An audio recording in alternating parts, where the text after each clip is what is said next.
नमस्कार, खबरों के इस बुलेटिन में तुहाडा स्वागत है। मैं रमन शंकर। पहला पेश ने चोणवीं खबरां। प्रधानमंत्री नरेंद्र मोदी ने कहा है कि शहरों को अर्थचारे का केंद्र बनाया जाना चाहिए। प्रधानमंत्री अज यूपी के शाहजहांपुर में गंगा एक्सप्रैसवे का नींह पत्थर रखणगे।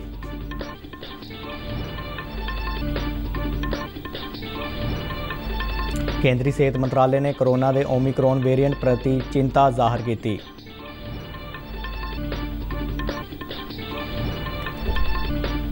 पंजाब बीजेपी मामलों के इंचार्ज गजेंद्र सिंह शेखावत ने कहा कि पंजाब लोक कांग्रेस पार्टी नाल चोण गठजोड़ यकीनी।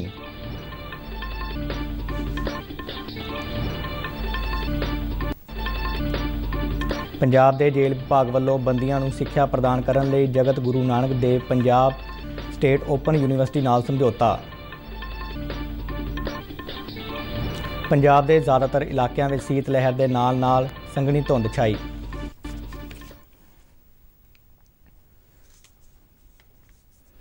ते हुण खबरां विस्तार नाल। प्रधानमंत्री नरेंद्र मोदी ने वीडियो कॉन्फ्रेंसिंग राहीं उत्तर प्रदेश के वाराणसी में सर्व भारती मेयर कॉन्फ्रेंस की प्रधानगी की। उन्होंने कहा कि शहर अर्थचारे के विकास को अगे लिजाउण वाले ने अते शहरों को अर्थचारे का केंद्र बनाया जाना चाहिए। प्रधानमंत्री ने मेयरों को अपने शहर को साफ और सोहना बनाने का सद्दा दिता। वाराणसी में किए गए नवीनीकरण के कार्यों की चर्चा करदਿਆਂ उन्होंने कहा कि काशी का विकास देश के होरनां शहरों की तरक्की का रोड मैप होवेगा। प्रधानमंत्री ने मेयरों को कहा कि वह अपने अपने वार्डों में साफ सफाई का काम करन अते वार्डों में स्वच्छता संबंधी मुकाबले करवाउण। प्रधानमंत्री नरेंद्र मोदी ने कहा कि देश के ज़्यादातर शहर पौराणिक ने अते रवायती तरीके नाल विकसित किए गए हैं। उन्होंने कहा कि आधुनिकता के इस युग में इन्हां शहरों की पुरातनता भी महत्वपूर्ण है।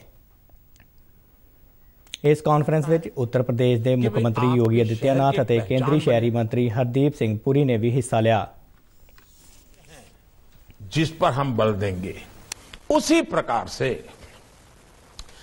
आपके शहर की एक पहचान, क्या आपको नहीं लगता है कि वे आपके शहर की एक पहचान बने? हो सकता है कोई शहर हो जो खाने की किसी एक चीज के लिए बहुत जाना जाता हो, उसी को चलो भाई हमारा ये शहर वहां की खाने की ये चीज बहुत प्रसिद्ध है। अब जैसे बनारस का पान, कहीं पर भी पूछो लोग बनारस का पान बोलते ही बोलते हैं। किसी ने मेहनत की होगी, एक पहचान बन गई। हो सकता है सारे मेयर भी टेस्ट करेंगे बनारस के पान का। लेकिन प्रधानमंत्री नरेंद्र मोदी अज उत्तर प्रदेश के शाहजहांपुर विखे सूबे के सब तो लंबे गंगा एक्सप्रैसवे का नींह पत्थर रखणगे। गंगा एक्सप्रैसवे की लंबाई 594 किलोमीटर होगी, जो मेरठ तो शुरू होकर प्रयागराज तक नैशनल हाईवे 19 नाल जुड़ेगा। इस प्रोजेक्ट तहत गंगा नदी के 960 मीटर और राम गंगा के 720 मीटर लंबे पुल भी बनाए जाएंगे। इस प्रोजेक्ट लिए 36,230 करोड़ रुपए की लागत का अंदाज़ा लगाया गया है। इस दौरान प्रधानमंत्री रोज़ा मैदान विखे एक जनतक रैली को भी संबोधन करेंगे। कानून और न्याय मंत्री किरण रिजिजू ने कहा है कि इलैक्ट्रॉनिक वोटिंग मशीनां पूरी तरह सुरक्षित ने। लोक सभा में एक सवाल के लिखती जवाब में उन्होंने कहा कि EVM की तकनीकी और प्रशासकी सुरक्षा हरेक करके ये मशीनां मुकम्मल रूप में भरोसेयोग और सुरक्षित ने। रिजिजू ने स्पष्ट किया है कि इहो जिहा कोई प्रस्ताव भी विचार अधीन नहीं है जिस विच वोटिंग मशीनां के तबादले की गल की गई होवे। उन्होंने यह भी दस्सिया कि चोण कमीशन नूं देश में EVM की वरतों संबंधी हुण तक कोई भी रिपोर्ट नहीं मिली। भारत और फ्रांस दुवल्ले रक्षा सहयोग को वधेरे मजबूत करने ते सहमत हुए ने। भारत के दौरे ते आई फ्रांसीसी रक्षा मंत्री फ्लोरेंस पार्ली ने तीजी सालाना रक्षा गलबात दौरान रक्षा मंत्री राजनाथ सिंह नाल वख-वख पहलुओं ते गलबात की। दोहां नेतावां ने समुद्री रक्षा, सांझे अभ्यास, राफेल जहाज़ों की समय सिर सप्लाई, अतवाद, नवे मेक इन इंडिया प्रोजेक्टां अते दुवल्ले रक्षा सहयोग को वधाउण जिहे मुद्दों पर चर्चा की। इस रक्षा संवाद में दुवल्ले खेतरी और रक्षा सनअत नाल जुड़े व्यापक मुद्दों पर भी ध्यान केंद्रित किया गया। दोहां मंत्रियों ने मौजूदा फौज तो फौज सहयोग की भी समीक्षा की। फ्रांसीसी रक्षा मंत्री ने प्रधानमंत्री नरेंद्र मोदी नाल भी मुलाकात की। सेहत मंत्रालय ने कोरोना के ओमिक्रॉन वेरिएंट प्रति चिंता जाहिर की है। सेहत मंत्रालय वालों की गई एक प्रैस कॉन्फ्रेंस में नीति आयोग के सेहत मैंबर डॉक्टर VK पॉल ने कहा है कि ओमिक्रॉन के वधदे मामले चिंता का विषय ने अते लोगों को इस नूं गंभीरता नाल लेना चाहिए है। ਉਹਨਾਂ ਸਲਾਹ ਦਿੱਤੀ ਕਿ ਨਾਗਰਿਕਾਂ ਨੂੰ ਵੈਕਸੀਨ ਦੀਆਂ ਦੋਵੇਂ ਖੁਰਾਕਾਂ ਲਗਵਾਉਣੀਆਂ ਚਾਹੀਦੀਆਂ ਨੇ ਅਤੇ ਗੈਰ ਜ਼ਰੂਰੀ ਯਾਤਰਾ ਤੋਂ ਪਰਹੇਜ਼ ਕਰਨਾ ਚਾਹੀਦਾ ਹੈ।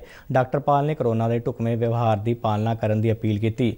ਓਮਿਕਰੋਨ ਦੀ ਤਾਜ਼ਾ ਸਥਿਤੀ ਦਾ ਜ਼ਿਕਰ ਕਰਦਿਆਂ ਉਹਨਾਂ ਕਿਹਾ ਕਿ ਇਹ ਵੇਰੀਐਂਟ तेज़ी नाल डेल्टा वेरिएंट ਨੂੰ बदल रहा है, जिसका मतलब ये है कि तेज़ी नाल फैल रहा है।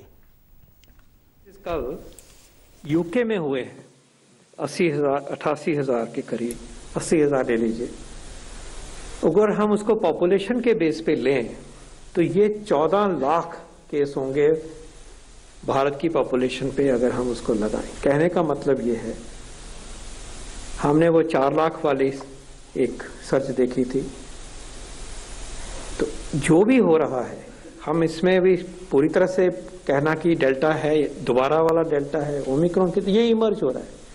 लेकिन the fact is at this very time the surge being experience in UK is to the tune of 14-15 lakh per day.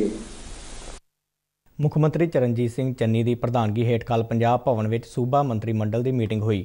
Meeting ਦੌਰਾਨ ਸੂਬੇ ਵਿੱਚ ਉਚੇਰੀ ਸਿੱਖਿਆ ਦੀ ਗੁਣਵੱਤਾ ਵਿੱਚ ਸੁਧਾਰ ਅਤੇ ਟੀਚਿੰਗ ਅਮਲੇ ਦੇ ਉਤਸ਼ਾਹ ਨੂੰ ਵਧਾਉਣ ਲਈ ਸਰਕਾਰੀ ਸਹਾਇਤਾ ਪ੍ਰਾਪਤ ਕਾਲਜਾਂ ਵਿੱਚ ਵੱਖ-ਵੱਖ ਵਿਸ਼ਿਆਂ ਦੀਆਂ ਖਾਲੀ ਪਈਆਂ ਅਸਾਮੀਆਂ ਤੇ 1925 ਸਹਾਇਕ ਪ੍ਰੋਫੈਸਰਾਂ ਦੀਆਂ ਸੇਵਾਵਾਂ ਪੱਕੀਆਂ ਕਰਨ ਨੂੰ ਮਨਜ਼ੂਰੀ ਦਿੱਤੀ ਗਈ।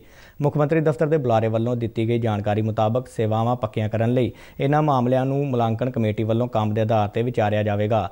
ਉਹਨਾਂ ਦੱਸਿਆ ਕਿ ਸਹਾਇਕ ਪ੍ਰੋਫੈਸਰਾਂ ਦੀ ਸੇਵਾ ਦੇ 3 ਸਾਲ ਪੂਰੇ ਹੋਣ ਤੇ ਉਹਨਾਂ ਦੇ ਕੰਮਕਾਜ ਦਾ ਮੁਲਾਂਕਣ ਕੀਤਾ ਜਾਵੇਗਾ ਅਤੇ ਇਸ ਸੰਬੰਧੀ ਬਣਾਈ ਗਈ ਕਮੇਟੀ ਸੇਵਾਵਾਂ ਰੈਗੂਲਰ ਕਰਨ ਲਈ ਸਿਫਾਰਿਸ਼ ਕਰੇਗੀ। ਪੰਜਾਬ ਲੋਕ ਕਾਂਗਰਸ ਪਾਰਟੀ ਦੇ ਪ੍ਰਧਾਨ ਕੈਪਟਨ ਅਮਰਿੰਦਰ ਸਿੰਘ ਨੇ ਨਵੀਂ ਦਿੱਲੀ ਵਿੱਚ ਬੀਜੇਪੀ ਦੇ ਪੰਜਾਬ ਮਾਮਲਿਆਂ ਦੇ ਇੰਚਾਰਜ ਗਜੇਂਦਰ ਸਿੰਘ ਸ਼ੇਖਾਵਤ ਨਾਲ ਮੁਲਾਕਾਤ ਕੀਤੀ। ਇਸ ਦੌਰਾਨ ਆਉਂਦੀਆਂ ਵਿਧਾਨ ਸਭਾ ਚੋਣਾਂ ਬਾਰੇ ਚਰਚਾ ਕੀਤੀ ਗਈ। ਮਗਰੋਂ ਗਜੇਂਦਰ ਸਿੰਘ ਸ਼ੇਖਾਵਤ ਨੇ ਕਿਹਾ ਕਿ ਇਹ ਯਕੀਨੀ ਹੈ ਕਿ ਦੋਵੇਂ ਪਾਰਟੀਆਂ ਰਲ ਕੇ ਚੋਣ ਲੜਨਗੀਆਂ ਅਤੇ ਸੀਟਾਂ ਦੀ ਵੰਡ ਬਾਰੇ ਸਹੀ ਸਮੇਂ ਤੇ ਜਾਣਕਾਰੀ ਦਿੱਤੀ ਜਾਵੇਗੀ। ਕੈਪਟਨ ਅਮਰਿੰਦਰ ਸਿੰਘ ਨੇ ਵਿਧਾਨ ਸਭਾ ਚੋਣਾਂ ਵਿੱਚ ਜਿੱਤ ਦਾ ਦਾਅਵਾ ਕਰਦਿਆਂ ਕਿਹਾ ਕਿ ਸੀਟਾਂ ਦੀ ਵੰਡ ਹਰ ਸੀਟ ਦੇ ਆਧਾਰ ਤੇ ਕੀਤੀ ਜਾਵੇਗੀ ਅਤੇ ਜਿੱਤ ਹੀ ਇਸ ਦਾ ਮਾਪਦੰਡ ਹੈ। ਇਸ ਦੌਰਾਨ ਪਟਿਆਲਾ ਦੇ 22 ਕੌਂਸਲਰ ਅਤੇ ਸੀਨੀਅਰ ਕਾਂਗਰਸ ਆਗੂ ਪੰਜਾਬ ਲੋਕ ਕਾਂਗਰਸ ਵਿੱਚ ਸ਼ਾਮਲ ਹੋ ਗਏ। ਆਉਂਦੀਆਂ ਵਿਧਾਨ ਸਭਾ ਚੋਣਾਂ ਦੀਆਂ ਤਿਆਰੀਆਂ ਦੀ ਲੜੀ ਵਿੱਚ ਅੱਜ ਅਸੀਂ ਪੇਸ਼ ਕਰ ਰਹੇ ਹਾਂ ਸੰਗਰੂਰ ਜ਼ਿਲ੍ਹਾ ਪ੍ਰਸ਼ਾਸਨ ਵੱਲੋਂ ਕੀਤੀਆਂ ਜਾ ਰਹੀਆਂ ਚੋਣਾਂ ਸੰਬੰਧੀ ਤਿਆਰੀਆਂ ਤੇ ਆਧਾਰਿਤ ਇਹ ਰਿਪੋਰਟ। ਮਾਲਵਾ ਖੇਤਰ ਦੇ ਸੰਗਰੂਰ ਜ਼ਿਲ੍ਹੇ ਵਿੱਚ ਇਨੀ ਦਿਨੀ ਚੋਣ ਗਤੀਵਿਧੀਆਂ ਦੀ ਭਰਮਾਰ ਹੈ। ਸਿਆਸੀ ਸਰਗਰਮੀਆਂ ਤੋਂ ਇਲਾਵਾ ਜ਼ਿਲ੍ਹਾ ਪ੍ਰਸ਼ਾਸਨ ਵੱਲੋਂ ਵੀ ਆਉਂਦੀਆਂ ਵਿਧਾਨ ਸਭਾ ਚੋਣਾਂ ਦੀਆਂ ਤਿਆਰੀਆਂ ਜੰਗੀ ਪੱਧਰ ਤੇ ਚੱਲ ਰਹੀਆਂ ਨੇ। ਸੰਗਰੂਰ ਜ਼ਿਲ੍ਹੇ ਵਿੱਚ 5 ਵਿਧਾਨ ਸਭਾ ਹਲਕੇ ਪੈਂਦੇ ਨੇ, ਜਿਨ੍ਹਾਂ ਵਿੱਚ ਸੰਗਰੂਰ, ਦਿੜਬਾ, ਲਹਿਰਾ, ਸੁਨਾਮ ਅਤੇ ਧੂਰੀ ਸ਼ਾਮਲ ਨੇ। ਜ਼ਿਲ੍ਹੇ ਭਰ ਵਿੱਚ ਇਸ ਸਮੇਂ 8,96,294 ਵੋਟਰ ਨੇ, ਜਿਨ੍ਹਾਂ ਵਿੱਚੋਂ 4,75,944 ਮਰਦ ਅਤੇ 4,22,327 ਮਹਿਲਾ ਵੋਟਰ ਨੇ। ਜ਼ਿਲ੍ਹੇ ਵਿੱਚ 23 ਥਰਡ ਜੈਂਡਰ ਵੋਟਰ ਵੀ ਮੌਜੂਦ ਨੇ। ਸੰਗਰੂਰ ਜ਼ਿਲ੍ਹੇ ਦੇ ਡਿਪਟੀ ਕਮਿਸ਼ਨਰ ਤੇ ਜ਼ਿਲ੍ਹਾ ਚੋਣ ਅਧਿਕਾਰੀ ਨੇ ਦੱਸਿਆ ਕਿ ਇਸ ਸਮੇਂ ਜ਼ਿਲ੍ਹੇ ਭਰ ਵਿੱਚ 1006 ਪੋਲਿੰਗ ਬੂਥ ਸਥਾਪਿਤ ਕੀਤੇ ਗਏ ਨੇ ਅਤੇ ਕਿਉਂ ਜੋ ਵੋਟਰ ਸੂਚੀਆਂ ਦੀ ਸੁਧਾਈ ਦਾ ਕੰਮ 5 ਜਨਵਰੀ ਤੱਕ ਚੱਲਣਾ ਹੈ, ਇਸ ਲਈ ਵੋਟਰਾਂ ਦੀ ਸੰਖਿਆ ਤੋਂ ਇਲਾਵਾ ਪੋਲਿੰਗ ਬੂਥਾਂ ਦੀ ਗਿਣਤੀ ਵਿੱਚ ਵੀ ਵਾਧਾ ਹੋ ਸਕਦਾ ਹੈ। ਸਪੈਸ਼ਲ ਸਮਰੀ ਰਿਵੀਜ਼ਨ ਚੱਲ ਰਿਹਾ ਹੈਗਾ 5 ਜਨਵਰੀ ਤੱਕ ਜਿਹੜਾ ਹੈਗਾ ਉਹ ਇਹ ਚੱਲਦਾ ਰਹੇਗਾ ਤੇ 5 ਜਨਵਰੀ ਨੂੰ ਜਿਹੜਾ ਡਰਾਫਟ ਰੋਲ ਪਬਲਿਕੇਸ਼ਨ ਹੋਏਗਾ, ਉਹਦੇ ਵਿੱਚ ਵੋਟਰਸ ਦੀ ਗਿਣਤੀ ਤਬਦੀਲ ਹੋਏਗੀ। ਇਲੈਕਸ਼ਨ ਕਮਿਸ਼ਨ ਦੀ ਜਿਹੜੀ ਕੋਵਿਡ ਦੀ ਹਦਾਇਤਾਂ ਹੈਗੀ ਉਹਦੇ ਮੁਤਾਬਕ ਜੇ ਆਪਾਂ ਚੱਲੀਏ ਤੇ 6 ਬੂਥ ਹੋਰ ਐਡ ਕੀਤੇ ਜਾ ਸਕਦੇ। ਉਹ ਜਿਹੜਾ ਹੈਗਾ ਫਾਈਨਲ ਡੇਟਾ ਸਾਡੇ ਕੋਲੇ ਜਦੋਂ ਆ ਜਾਏਗਾ 20 ਦਸੰਬਰ ਨੂੰ, ਜਦੋਂ ਫਾਰਮਸ ਦੀ ਪ੍ਰੋਸੈਸਿੰਗ ਕੰਪਲੀਟ ਹੋ ਜਾਏਗੀ, ਉਦੋਂ ਪਤਾ ਲੱਗੇਗਾ ਵੀ ਕਿਹੜੇ ਬੂਥ ਤੇ 1180 ਵੋਟਰ ਤੋਂ ਵੱਧ ਵੋਟਰ ਹੈਗੇ ਤੇ ਉਹਦੇ ਵਾਸਤੇ ਅਸੀਂ ਉਸ ਟਾਈਮ ਤੇ ਪ੍ਰਪੋਜ਼ ਕਰਾਂਗੇ। ਹੋ ਸਕਦਾ 6 ਆਕਸਿਲਰੀ ਪੋਲਿੰਗ ਸਟੇਸ਼ਨ ਹੋਰ ਬਣ ਜਾਣ। ਜ਼ਿਲ੍ਹੇ ਭਰ ਵਿੱਚ ਵੋਟਰਾਂ ਨੂੰ ਜਾਗਰੂਕ ਕਰਨ ਲਈ ਸਵੀਪ ਪ੍ਰੋਗਰਾਮ ਤਹਿਤ ਗਤੀਵਿਧੀਆਂ ਜਾਰੀ ਨੇ। ਇਸ ਤੋਂ ਇਲਾਵਾ ਚੋਣ ਅਮਲੇ ਨੂੰ ਸਿਖਲਾਈ ਵੀ ਦਿੱਤੀ ਜਾ ਰਹੀ ਹੈ। ਸੰਗਰੂਰ ਤੋਂ ਰਾਣਾ ਰਟੌਲ ਦੀ report. All India retired railway men's federation ਦੀ ਅਗਵਾਈ ਵਿੱਚ ਫਿਰੋਜ਼ਪੁਰ ਮੰਡਲ ਦੇ ਰੇਲਵੇ ਪੈਨਸ਼ਨਰਾਂ ਵੱਲੋਂ ਜਲੰਧਰ ਦੇ ਰੇਲਵੇ ਕਲੱਬ ਵਿੱਚ ਪੈਨਸ਼ਨ ਦਿਵਸ ਮਨਾਇਆ ਗਿਆ। ਜ਼ੋਨਲ ਪ੍ਰਧਾਨ SP ਸਿੰਘ ਅਤੇ ਜ਼ੋਨਲ ਮੀਤ ਪ੍ਰਧਾਨ ਪ੍ਰਵੀਨ ਕੁਮਾਰ ਸਮੇਤ ਹੋਰ ਕਈ ਪਤਵੰਤੇ ਇਸ ਮੌਕੇ ਹਾਜ਼ਰ ਸਨ। 75 ਸਾਲ ਦੀ ਉਮਰ ਪੂਰੀ ਕਰਨ ਵਾਲੇ ਪੈਨਸ਼ਨਰਾਂ ਨੂੰ ਸਮਾਗਮ ਵਿੱਚ ਸਨਮਾਨਿਤ ਕੀਤਾ ਗਿਆ। ਬੁਲਾਰਿਆਂ ਨੇ ਪੈਨਸ਼ਨਰਾਂ ਦੇ ਲਟਕਦੇ ਮਾਮਲੇ ਅਤੇ ਓਲਡ ਏਜ ਪੈਨਸ਼ਨ ਵਾਧਾ ਉਮਰ 80 ਸਾਲ ਤੋਂ ਘਟਾ ਕੇ 65 ਸਾਲ ਕਰਨ ਦੀ ਮੰਗ ਕੀਤੀ। ਇਸ ਦੌਰਾਨ ਆਕਾਸ਼ਵਾਣੀ ਅਤੇ ਦੂਰਦਰਸ਼ਨ ਪੈਨਸ਼ਨਰਸ ਐਸੋਸੀਏਸ਼ਨ ਜਲੰਧਰ ਵੱਲੋਂ ਸਾਲਾਨਾ ਪੈਨਸ਼ਨਰ ਡੇ ਮਨਾਇਆ ਗਿਆ, ਜਿਸ ਵਿੱਚ ਆਕਾਸ਼ਵਾਣੀ ਅਤੇ ਦੂਰਦਰਸ਼ਨ ਦੇ ਰਿਟਾਇਰ ਕਰਮਚਾਰੀ ਸ਼ਾਮਲ ਹੋਏ। ਐਸੋਸੀਏਸ਼ਨ ਦੇ ਫਾਊਂਡਰ ਪ੍ਰਧਾਨ VM ਧੀਰ ਅਤੇ ਵਿਸ਼ੇਸ਼ ਮਹਿਮਾਨ ਓਮ ਪ੍ਰਕਾਸ਼ ਸ਼ਰਮਾ ਨੇ ਪੈਨਸ਼ਨਰਸ ਡੇ ਦੀ ਮਹੱਤਤਾ ਤੇ ਜਾਗਰੂਕਤਾ ਬਾਰੇ ਆਪਣੇ ਵਿਚਾਰ ਰੱਖੇ। ਐਸੋਸੀਏਸ਼ਨ ਦੇ ਪ੍ਰਧਾਨ ਓਮ ਗੌਰੀਦਾਸ ਸ਼ਰਮਾ ਨੇ ਐਸੋਸੀਏਸ਼ਨ ਦੀਆਂ ਗਤੀਵਿਧੀਆਂ ਸੰਬੰਧੀ ਦੱਸਿਆ। ਇਸ ਦੌਰਾਨ ਪੈਨਸ਼ਨਰਾਂ ਦੀਆਂ ਸਮੱਸਿਆਵਾਂ ਤੇ ਮੈਂਬਰਾਂ ਦੀ ਭਲਾਈ ਸੰਬੰਧੀ ਚਰਚਾ ਵੀ ਕੀਤੀ ਗਈ। ਫਾਜ਼ਿਲਕਾ ਜ਼ਿਲ੍ਹੇ ਦੇ ਆਸਫਵਾਲਾ ਪਿੰਡ ਵਿੱਚ ਸ਼ਹੀਦੀ ਮੇਲੇ ਦਾ ਆਯੋਜਨ ਕੀਤਾ ਗਿਆ। 1971 ਦੀ ਭਾਰਤ-ਪਾਕਿਸਤਾਨ ਜੰਗ ਵਿੱਚ ਸ਼ਹੀਦ ਜਵਾਨਾਂ ਨੂੰ ਇਸ ਮੌਕੇ ਸ਼ਰਧਾਂਜਲੀ ਦਿੱਤੀ ਗਈ। ਇੱਕ ਰਿਪੋਰਟ। ਆਸਫਵਾਲਾ ਦੀ ਇਹ ਸਮਾਧੀ ਫਾਜ਼ਿਲਕਾ ਦੇ ਡਿਫੈਂਡਰਾਂ ਦੀ ਯਾਦ ਦਿਵਾਉਂਦੀ ਏ ਜਿਨ੍ਹਾਂ ਸਨ 1971 ਦੀ ਭਾਰਤ-ਪਾਕਿਸਤਾਨ ਜੰਗ ਦੌਰਾਨ ਦੁਸ਼ਮਣ ਦਾ ਸਾਹਮਣਾ ਕਰਦਿਆਂ ਦੇਸ਼ ਲਈ ਆਪਣੀ ਜਾਨ ਵਾਰੀ ਸੀ। ਇਨ੍ਹਾਂ ਸ਼ਹੀਦਾਂ ਦੀ ਯਾਦ ਵਿੱਚ ਹੀ ਸ਼ਹੀਦੀ ਮੇਲੇ ਦਾ ਆਯੋਜਨ ਕੀਤਾ ਗਿਆ, ਜਿਸ ਵਿੱਚ ਵੱਖ-ਵੱਖ ਸੂਬਿਆਂ ਤੋਂ ਪਹੁੰਚੇ ਸ਼ਹੀਦ ਪਰਿਵਾਰਾਂ ਦੇ ਮੈਂਬਰਾਂ ਨੇ ਸ਼ਹੀਦਾਂ ਨੂੰ ਸ਼ਰਧਾਂਜਲੀ ਦਿੱਤੀ। ਫੌਜ ਦੀ ਚੇਤਕ ਕੋਰ ਦੇ general officer commanding lieutenant general JB Chaudhary ਨੇ ਸਮਾਗਮ ਵਿੱਚ ਬਤੌਰ ਮੁੱਖ ਮਹਿਮਾਨ ਸ਼ਿਰਕਤ ਕੀਤੀ। ਉਨ੍ਹਾਂ ਸਿਵਲ ਪ੍ਰਸ਼ਾਸਨ ਅਤੇ ਫਾਜ਼ਿਲਕਾ ਦੇ ਲੋਕਾਂ ਵੱਲੋਂ ਬਹਾਦਰਾਂ ਨੂੰ ਸਨਮਾਨਿਤ ਕਰਨ ਦੀ ਸ਼ਲਾਘਾ ਕਰਦਿਆਂ ਕਿਹਾ, ਆਵਾਮ, ਸਿਵਲ ਪ੍ਰਸ਼ਾਸਨ ਅਤੇ ਫੌਜ ਵਿਚਾਲੇ ਅਜਿਹਾ ਨਜ਼ਦੀਕੀ ਤਾਲਮੇਲ ਸਮੁੱਚੇ ਦੇਸ਼ ਲਈ ਇੱਕ ਮਿਸਾਲ ਹੈ।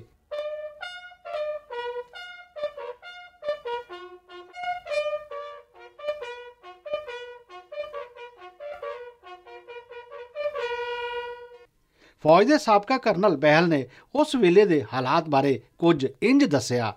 मैं लड़ाई इत्थे ही लड़ी सी। मैं फाजिलका रहा सी कोई 7-8 महीने। लड़ाई तो पहले 4 महीने आ गए सी।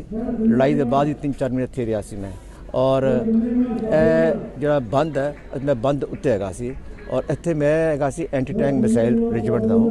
असी अपनी मिसाइल लाइया सी टैंक डिस्ट्रॉय करने वास्ते और असी 7 तारीख सवेरे एक टैंक दुश्मन का मारिया सी। मैं मेरे तली मारिया गया सी और उसी दिन दोपहर ਨੂੰ एक अटैक ਦੇ ਵਿੱਚ मेरा CO एक होर जवान और 2 अफसर बुरी तरह वुंडेड हो गए सी और मैं उन्होंने नाल सी। लेकिन खुश होकर मैंने कुछ नहीं होया। वो क्यों नहीं होया तो मैं उन्होंने चुक के अपने कंधे बाहर कट के हस्पताल पहुंचाया सी। ਇਹ ਸਮਾਗਮ ਪ੍ਰਾਈਡ ਆਫ ਪਲੇਸ ਦਾ ਪ੍ਰਮਾਣ ਸੀ ਕਿ ਭਾਰਤੀ ਫੌਜ ਲੋਕਾਂ ਦੇ ਦਿਲਾਂ ਵਿੱਚ ਵਸਦੀ ਏ ਅਤੇ ਪਵਿੱਤਰ ਧਰਤੀ ਤੇ ਬਣੀ ਇਸ ਯਾਦਗਾਰ ਜਿੱਥੇ ਸ਼ਹੀਦਾਂ ਦਾ ਸੰਸਕਾਰ ਕੀਤਾ ਗਿਆ ਸੀ ਨੂੰ ਸ਼ਹੀਦਾਂ ਦੀ ਸਮਾਧੀ ਕਮੇਟੀ ਵੱਲੋਂ ਸ਼ੁਰੂ ਤੋਂ ਹੀ ਸੰਭਾਲਿਆ ਜਾ ਰਿਹਾ ਏ। ਫਾਜ਼ਿਲਕਾ ਤੋਂ ਸੁਨੀਲ ਨਾਗਪਾਲ ਦੇ ਨਾਲ ਸ਼ਿਸ਼ੂ ਸ਼ਰਮਾ ਸ਼ਾਂਤਲ, ਦੂਰਦਰਸ਼ਨ ਸਮਾਚਾਰ, ਜਲੰਧਰ। ਭਾਰਤ ਸਰਕਾਰ ਦੇ ਸੂਚਨਾ ਤੇ ਪ੍ਰਸਾਰਣ ਮੰਤਰਾਲਾ ਤਹਿਤ ਫੀਲਡ ਆਊਟਰੀਚ ਬਿਊਰੋ ਦੀ ਅੰਮ੍ਰਿਤਸਰ ਯੂਨਿਟ ਵੱਲੋਂ ਕਰੋਨਾ ਮਹਾਮਾਰੀ ਤੋਂ ਬਚਾਅ ਲਈ ਲੋਕਾਂ ਨੂੰ ਜਾਗਰੂਕ ਕਰਨ ਅਤੇ ਟੀਕਾਕਰਨ ਦੇ ਮੰਤਵ ਨਾਲ ਮੋਗਾ ਦੇ ਗੁਰੂ ਨਾਨਕ ਕਾਲਜ ਵਿਖੇ ਇੱਕ ਮੁਫਤ ਟੀਕਾਕਰਨ ਕੈਂਪ ਲਗਾਇਆ ਗਿਆ। ਜ਼ਿਲ੍ਹੇ ਦੇ ਡਿਪਟੀ ਕਮਿਸ਼ਨਰ ਹਰੀਸ਼ ਨਈਅਰ ਨੇ ਕੈਂਪ ਵਿੱਚ ਮੁੱਖ ਮਹਿਮਾਨ ਵਜੋਂ ਸ਼ਿਰਕਤ ਕੀਤੀ ਅਤੇ ਬਿਊਰੋ ਵੱਲੋਂ ਕੀਤੇ ਗਏ ਇਸ ਉਪਰਾਲੇ ਦੀ ਸ਼ਲਾਘਾ ਕੀਤੀ। ਉਹਨਾਂ ਦਾ ਕਿਹਾ ਕਿ ਕਰੋਨਾ ਦੇ ਨਵੇਂ ਵੇਰੀਐਂਟ ਓਮਿਕਰੋਨ ਨੂੰ ਦੇਖਦਿਆਂ ਅਜਿਹੇ ਜਾਗਰੂਕਤਾ ਪ੍ਰੋਗਰਾਮ ਦੇ ਨਾਲ-ਨਾਲ ਟੀਕਾਕਰਨ ਅਤੇ ਸਮਾਜਿਕ ਦੂਰੀ ਦੇ ਸੰਕਲਪ ਨੂੰ ਮਜ਼ਬੂਤ ਕਰਵਾਉਣਾ ਵੀ ਜ਼ਰੂਰੀ ਹੋ ਗਿਆ ਹੈ। ਉਹਨਾਂ ਲੋਕਾਂ ਨੂੰ ਵੱਧ ਚੜ੍ਹ ਕੇ ਟੀਕਾਕਰਨ ਕਰਵਾਉਣ ਦੀ ਅਪੀਲ ਕੀਤੀ। ਬਿਊਰੋ ਦੇ ਫੀਲਡ ਪਬਲਿਸਿਟੀ ਅਧਿਕਾਰੀ ਗੁਰਮੀਤ ਸਿੰਘ ਨੇ ਕਿਹਾ ਕਿ ਇਸ ਸਮੇਂ ਸਰਕਾਰ ਦੀ ਪਹਿਲੀ ਪ੍ਰਾਥਮਿਕਤਾ ਲੋਕਾਂ ਦੀ ਸਿਹਤ ਹੈ ਅਤੇ ਇਸ ਲਈ ਵੱਡੇ ਪੱਧਰ ਤੇ ਜਾਗਰੂਕਤਾ ਮੁਹਿੰਮ ਚਲਾਈ ਜਾ ਰਹੀ ਹੈ। ਉਹਨਾਂ ਕਿਹਾ ਕਿ ਕੁਝ ਸਾਵਧਾਨੀਆਂ ਵਰਤ ਕੇ ਇਸ ਬਿਮਾਰੀ ਤੋਂ ਬਚਿਆ ਜਾ ਸਕਦਾ ਹੈ। ਸਮਾਗਮ ਦੌਰਾਨ ਵਧੀਕ ਡਿਪਟੀ ਕਮਿਸ਼ਨਰ ਹਰਚਰਨ ਸਿੰਘ ਅਤੇ CMO ਹਤਿੰਦਰ ਕੌਰ ਵੀ ਮੌਜੂਦ ਸਨ। ਪੰਜਾਬ ਦੇ ਜੇਲ੍ਹ ਅਤੇ ਸੁਧਾਰ ਸੇਵਾਵਾਂ ਵਿਭਾਗ ਨੇ ਜੇਲ੍ਹਾਂ ਦੇ ਬੰਦੀਆਂ ਨੂੰ ਸਿੱਖਿਆ ਪ੍ਰਦਾਨ ਕਰਨ ਲਈ ਪ੍ਰੋਜੈਕਟ ਸਿੱਖਿਆ ਦਾਤ ਤਹਿਤ Jagat Guru Nanak Dev Punjab state open university Patiala ਨਾਲ ਇੱਕ ਸਮਝੌਤਾ ਕੀਤਾ ਹੈ। ਇਸ ਸਮਝੌਤੇ ਦਾ ਮਕਸਦ ਕੈਦੀਆਂ ਨੂੰ ਸਿੱਖਿਆ ਨਾਲ ਜੋੜਨਾ ਹੈ ਤਾਂ ਜੋ ਰਿਹਾਈ ਤੋਂ ਬਾਅਦ ਉਹ ਆਰਥਿਕ ਤੌਰ ਤੇ ਆਤਮ ਨਿਰਭਰ ਹੋ ਸਕਣ। ਯੂਨੀਵਰਸਿਟੀ ਦੇ ਉਪ ਕੁਲਪਤੀ ਡਾਕਟਰ ਕਰਮਜੀਤ ਸਿੰਘ ਨੇ ਦੱਸਿਆ ਕਿ ਯੂਨੀਵਰਸਿਟੀ ਇੱਕ ਵਿਸ਼ੇਸ਼ ਵਰਗ ਦੇ ਵਿਦਿਆਰਥੀਆਂ ਨੂੰ ਵੱਖ-ਵੱਖ ਪ੍ਰੋਗਰਾਮਾਂ ਵਿੱਚ ਦਾਖਲਾ ਲੈਣ ਲਈ ਇੱਕ ਵਿਦਿਅਕ ਮੰਚ ਮੁਹੱਈਆ ਕਰੇਗੀ। ਅੰਮ੍ਰਿਤਸਰ ਦੇ ਦੁਰਗਿਆਣਾ ਮੰਦਿਰ ਤੋਂ 90 ਦੇ ਕਰੀਬ ਸ਼ਰਧਾਲੂਆਂ ਦਾ ਇੱਕ ਜੱਥਾ ਪਾਕਿਸਤਾਨ ਦੇ ਕਟਾਸ ਰਾਜ ਲਈ ਕੱਲ੍ਹ ਅਟਾਰੀ ਦੇ ਰਸਤੇ ਰਵਾਨਾ ਹੋਇਆ। ਇਹ ਜੱਥਾ ਕਟਾਸ ਰਾਜ ਅਤੇ ਹੋਰ ਮੰਦਰਾਂ ਦੇ ਦਰਸ਼ਨ ਕਰਨ ਮਗਰੋਂ 23 ਦਸੰਬਰ ਨੂੰ ਅਟਾਰੀ ਦੇ ਰਸਤੇ ਹੀ ਵਾਪਸ ਆਵੇਗਾ। ਇਸ ਜੱਥੇ ਨਾਲ ਤਕਰੀਬਨ 160 ਸ਼ਰਧਾਲੂ ਦਾ ਵੀਜ਼ਾ ਨਾ ਲੱਗਣ ਕਾਰਨ ਪਾਕਿਸਤਾਨ ਨਹੀਂ ਜਾ ਸਕੇ। ਇਹਨਾਂ ਸ਼ਰਧਾਲੂਆਂ ਦਾ ਕਹਿਣਾ ਸੀ ਕਿ ਵੀਜ਼ਾ ਸਿਸਟਮ ਸਹੀ ਹੋਣਾ ਚਾਹੀਦਾ ਹੈ ਤਾਂ ਜੋ ਕਿਸੇ ਨੂੰ ਮੁਸ਼ਕਲ ਨਾ ਹੋਵੇ। ਸੀਮਾ ਸੁਰੱਖਿਆ ਬਲ ਨੇ ਫਾਜ਼ਿਲਕਾ ਸੈਕਟਰ ਵਿੱਚ ਕੌਮਾਂਤਰੀ ਸਰਹੱਦ ਨੇੜੇ ਤਕਰੀਬਨ 130 ਕਰੋੜ ਰੁਪਏ ਕੀਮਤ ਦੀ ਹੈਰੋਇਨ ਦੇ 25 ਪੈਕੇਟ ਫੜੇ ਨੇ। ਇਹ ਪੈਕੇਟ ਤਾਰਬੰਦੀ ਵਿੱਚ ਪਾਈਪ ਫਸਾ ਕੇ ਭਾਰਤ ਵੱਲ ਭੇਜੇ ਜਾ ਰਹੇ ਸਨ। BSF ਦੀ ਚੌਕਸੀ ਨਾਲ ਪਾਕਿਸਤਾਨੀ ਤਸਕਰ ਧੁੰਦ ਦਾ ਫਾਇਦਾ ਲੈਂਦਿਆਂ ਭੱਜਣ ਵਿੱਚ ਕਾਮਯਾਬ ਹੋ ਗਏ। ਸੀਮਾ ਸੁਰੱਖਿਆ ਬਲ ਦੇ DIG VP ਬਡੋਲਾ ਨੇ ਦੱਸਿਆ ਕਿ ਕੁਝ ਲੋਕ ਇਸ ਖੇਪ ਨੂੰ ਲੈਣ ਆਏ ਸਨ, ਜਿਨ੍ਹਾਂ ਦੇ ਪੈਰਾਂ ਦੇ ਨਿਸ਼ਾਨਾਂ ਦੇ ਆधार ਤੇ ਅੱਗੇ तफ्तीश की जा रही है। जब हमने सर्च किया, एरिया को सर्च किया, तो हमें एक पाइप के अंदर लगभग 10 फीट का चौड़ा पाइप और 4 इंच चौड़ा पाइप था, जिसके अंदर 25 पैकेट हेरोइन हमने बरामद की। तो BSF जो है सीमा पर बड़ी मुस्तैदी के साथ काम कर रही है और ये एक बहुत अच्छा रिकवरी हुई है हमारी।